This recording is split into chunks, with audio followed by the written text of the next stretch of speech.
Assalomu alaykum va rahmatullohi va barakatuh. Hurmatli kanalimiz muxlislari. Bugun arpamizni latokka yoyganimizga ro'ppa-rosa 5 kun bo'ldi.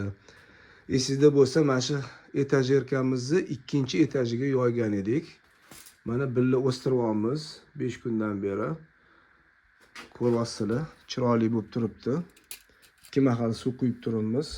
Mana razmeri ham qanday bo'ldi? Xo'sh, demak, ildizi bilan hisoblaganda taxminan 15 sm bo'ldi mana.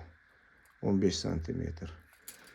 Xo'sh, kecha birinchi etajni mana mamyodagi xo'sh, demak, gidroponikani uje hayvonlarga to'g'rab berib yubordik. Bugun bunisini to'g'rab berib yuboramiz. Ertaga uje mana ikkinchi etajiga billa mana sizlar bilan o'stirayotgan gidroponikamizni hayvonlarga beramiz. Berishdan oldin men albatta taroziga tortib sizlarga ko'rsatib beraman effektini, ya'ni 1,5 kilo arpadan qancha arpa paydo bo'ldi mana shu 7-8 kunda.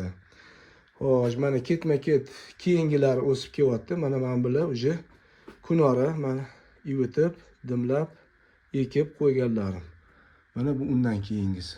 Ketma-ket mana shunaqa qilib tayyor bo'lib boraveradi. Mana tepadan mana pastga. Xo'sh, yana bir narsa esimdan chiqdi. Mana boya latok to'g'risida video qilgan edik. Latok nimadan yasaladi? Qanaqa qilib yasalanadi? Qatdan olsa bo'ladi?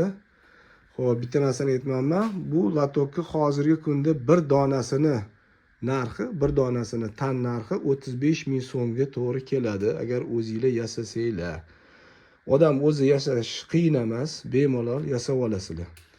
Xo'p, endi gidroponikamizga qaytsak. Endi bunga nima qilamiz? O'sha boyi 1 litr suv quyib qo'yamiz. Mana bunday qilib quyamiz.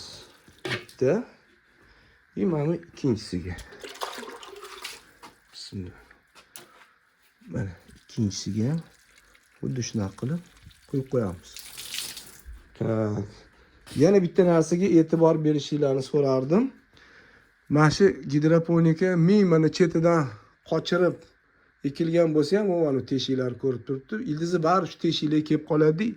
Teshikning ichiga kirib, tiqiltirib qo'yadi, suv yurmaydigan qilib. Shuning uchun mana bunaqa qilib ozgina har kuni 1 martami, 2 martami ko'tarib qo'yish kerak. Ildizi teshiklarga kirib, hali probka bo'lib qolmasligi uchun. Suv turib qolmasligi kerak. Suv turib qolsa achib qoladi. Shu bilan bugungi videomiz tugatamiz. Ertaga ko'rishguncha xayr. Assalomu alaykum va rahmatullohi va barakatuh.